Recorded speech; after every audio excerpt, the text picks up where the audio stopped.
Hi friends, এখন আপনাদের বুলটিদি বাড়ি যাওয়ার পরিকল্পনা করছে। বাট কোইন্সিডেন্টালি একটা দুঃখের খবর হচ্ছে, সেটা হচ্ছে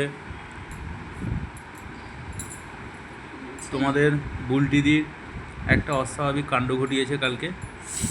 কাণ্ডটা হচ্ছে গোপীর পোশাক এদিক ওদিক, গোপী ড্রেস কেনার জন্য এতটাই যে উৎফুল্ল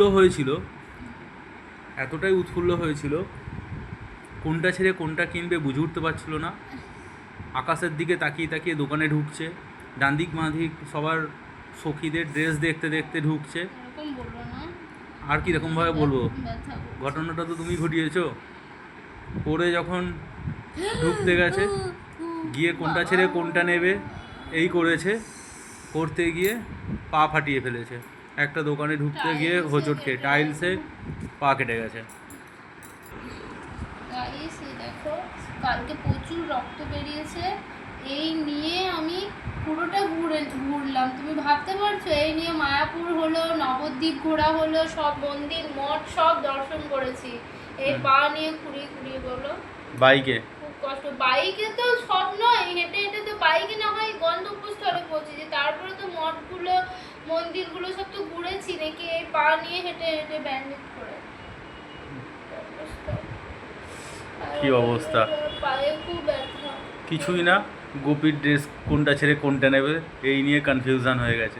বুঝতে পারিনি আসলে একটা জায়গায় টাইলসটা এরকম করে ওঠার মানে সেই ধাড়ি ছিল, আমি বুঝতে পারিনি ওইখানে হোঁচট লেগে একবারে পুরো ফেটে গেছে।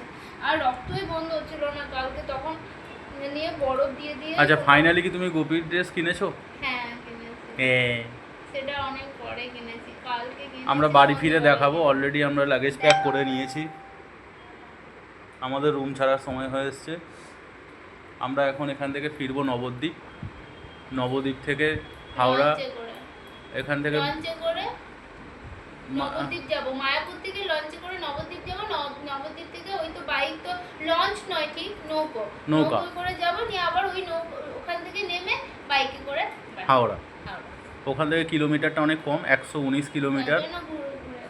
আর মায়াপুর থেকে হাওড়ার কিলোমিটার 149 কিলোমিটার। মোটামুটি অ্যাপ্রক্সিমেটলি 1 hours 15 minute সাশ্রয় হবে। ঠিক আছে, চলো নেক্সট ভিডিওতে আবার দেখা হচ্ছে। Stay tune.